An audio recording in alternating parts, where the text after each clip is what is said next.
That's why we launched B-STEM. I know this new government also relaunched it, which is good. So that STEM will not just be a high school thing, it will also be a basic school thing. And they've rolled them out. In remote communities, you have to be able to do a mobile lab. You see, the good news is that something is being done. We just have to continue. But invariably, most Ghanaians think nothing is happening. It's a basket case. Well, I guess because if they can't see it at the lower level, then but it's there. You see, the thing is this. We have them. We've distributed equipment to a number of basic schools across the country. Some people feel like, look, even some of these get fund and it's only given to privileged people within the parties and the government. There's so much hopelessness that has led to helplessness, and people think nothing good can happen in Ghana until they hear that Ghanaian students are now studying things that are not being studied in American schools. When they see Accra STEM Academy and they live in America, they are saying to, my neighborhood school is not like this. This school is better than my neighborhood school in New Jersey. So many great things are happening. But the challenge you have is the lack of opportunity for continuity. So I would do these great things, leave it 4 years. I don't know what's going to happen. Why? Like, why? Like, because this we question, are not why holding, does it keep happening all the time? We are not holding the politicians to account. Let me tell you. I've been in politics. What was the country expecting from me as Minister for Education? Maybe a little. All that they wanted me to do is to make sure I hire teachers and pay them on time. So every year, we're hiring 20,000 teachers. The last 2 years, they've done about 7,000, which is so unfortunate. 30,000 classrooms are without teachers because we have refused to hire teachers the last 2 years. The optimum that is needed. So if I hire teachers, people will praise me, right? So we default to the minimum, invariably. Politicians are held to account for the minimum that they do. But if you happen to be Dr. Educhuma and you work in the education system, you know how you can change your country, and your president gives you the free hand to do it. You want to do it. You want to do what people never expected would be done. No Ghanaian was expecting to see Accra STEM Academy. Nobody was expecting to see some of the things transforming Osu Presec. Osu Presec is Osu Presec. Who was asking me from Osu that school should change? Who was asking me that St. Barnabas should be transformed?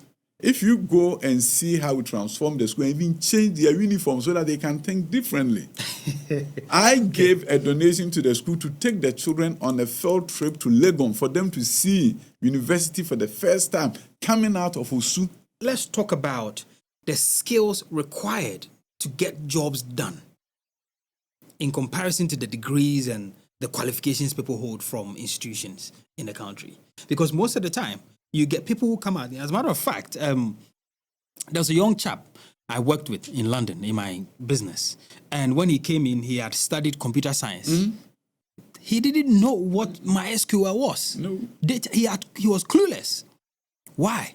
You see, the issue you're going to have is that the soft skills is not integrated into the curriculum the way it should be. Right? So the new high school curriculum, which we did with the support of MasterCard Foundation, they provided funds for the development of the curriculum, began to incorporate the soft skills, the communication skills, critical thinking skills, collaboration skills, the 4 C's, into the curriculum. Work placement. Work placement, yeah. So bottom line is this. You know that schools in the US at the high school level do internship. And the new curriculum that we brought, we required and expected internships. So when the schools get their new buses, the premise was that now you can go to a company, biomedical science. They were working with tribals, university, here, at a clinic. The high school students were doing that so that they can get a hands-on experience coming out of high school at the university level. And one of the things that I've seen done, which Ghana we need to do, And when we did the high school reform, the next phase was university reform. But you can't do university reform the same way you do high school. High school principals come together, you tell them this is where the country is going, they will go and do it, right? Universities, you have to institute a grant program, free money. And you tell the university, this is where we are going. Everyone who wants to go in this direction this year, there's money for you.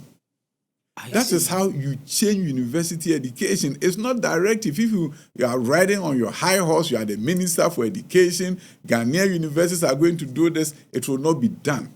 I'll give you an example of what I did with grants. You see, living in America and seeing that there are situations where some students wanted to do more of elective science courses, maybe at the school they went to, they couldn't, but they get to the university and they get a second chance to reconsider and do science there and go and do medicine or do engineering.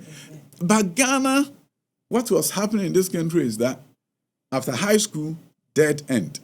If you didn't do science, never dream of becoming an engineer unless you go to UK or you go to America. That is where you're going to get a second chance. You may be very talented, but the high school that you went to didn't have science lab, so you didn't do science. Right. And that is it. I went to a high school. Maybe that's why I have a soft spot for these students. I went to Yache Pramso Senior High School for O-level. We didn't have science lab. So none of us could do science. And that is it. It's done. You'll never be an engineer. You'll never be a doctor if you stayed in Ghana. So when I became a minister, what I saw was a simple thing. I saw that if visual arts students were in America, they can become engineers. And probably they'll be the best engineers because they are more imaginative and creative. Engineering came from drawing. But those who can draw are the ones who say you will never be an engineer if you stay in Ghana. I'm not saying water down the science requirement. I'm not saying water down the mathematics requirement. I'm just saying if after graduating from high school with very good test scores, the child feels like, I wish I had done science. Right. Give him 1 year to come, pre-engineering. 1 year where he doesn't do the English and the socials that he has already passed, but do elective mathematics, chemistry, and physics. And if he passes the exams to show proficiency, like somebody who has done science, what stops him from pursuing engineering? But if I was to tell university to do that, nobody would do it. So I gave them grant. I told the university, whoever wants to do this, when you come, we'll give you money. And apart from Legon, all the universities submitted a proposal to do pre-engineering. I see. And the best proposal was that of Pentecost University and UMatt. We took those, funded them, and the rest is history.